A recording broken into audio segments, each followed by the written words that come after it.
Guys നമ്മുടെ ഗിബയുടെ വിജയി ആരാണ് സെലക്ട് ചെയ്യുന്ന ദിവസം ഇന്ന് 10,000 രൂപയായിരുന്നു ഗിബയുടെ പ്രൈസ് മണി വരുന്നത്. അത് 2 പേർക്കാണ് കൊടുക്കാൻ ഉദ്ദേശിച്ചത്. അപ്പോൾ ഗിബയുടെ വിന്നർ ആരാന്നുള്ളത് നമുക്ക് നോക്കാം. കമൻറ്റ് പിക്കർ വെച്ചിട്ടാണ് നമ്മൾ സെലക്ട് ചെയ്യാൻ പോകുന്നത്. അപ്പോൾ ലെറ്റ്സ് ഗോ. ഇതാണ് നമ്മൾ ചെയ്ത വീഡിയോ. ഇതിൻ്റെ ലിങ്ക് കോപ്പി ചെയ്ത് നമ്മൾ കമൻറ്റ് പിക്കറിലേക്ക് എഴുതി കൊടുക്കുക, എന്നിട്ട് സ്കാൻ കൊടുക്കുക. അപ്പോൾ നമ്മൾ കമൻറ്റൊക്കെ ലോഡ് ചെയ്തുകൊണ്ടിരിക്കുകയാണ്. അപ്പോൾ ഏകദേശം 18,000 കമൻറ്റുകൾ വന്നിട്ടുണ്ട്. അതിൽ നമ്പർ ഓഫ് വിന്നേഴ്സ് സെലക്ട് ചെയ്തിട്ട് ഫൈൻഡ് വിന്നറെ കൊടുക്കുക.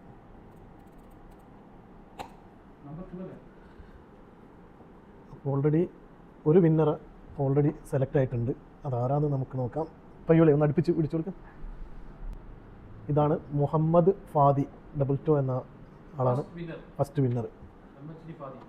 അപ്പോൾ ഒന്നുകൂടി നമ്മൾ അടുത്ത വിന്നർ ആരാന്നുള്ളത് സെലക്ട് ചെയ്ത് ഇയാൾ നമ്മൾ ഫോളോ ചെയ്തിരിക്കണം എല്ലാം നോക്കും. അപ്പോൾ നമ്മൾ അടുത്ത വിന്നറിലേക്കുള്ള സ്കാനിങ് നടന്നുകൊണ്ടിരിക്കുകയാണ്. കമൻ്റൊക്കെ ലോഡായിക്കൊണ്ടിരിക്കുന്നുണ്ട്. ആരായിരിക്കും വിന്നർ? ഓ, കൺഗ്രാലേഷൻ, വിന്നർ വന്നിട്ടുണ്ട്. നെയിം ഫൈജിസ് ആണ് നമ്മളെ രണ്ടാമത്തെ വിന്നർ. അപ്പോൾ 2 വിന്നറായി. ഇനി ഒരുപാട് ഗിവ് അവേ വരുന്നുണ്ട്. അപ്പോൾ അക്കൗണ്ട് ഫോളോ ചെയ്യാത്ത ആൾക്കാർ എത്രയും പെട്ടെന്ന് ഫോളോ ചെയ്തോളൂ. അപ്പോൾ എല്ലാവർക്കും നല്ലൊരു ദിവസം നേരുന്നു.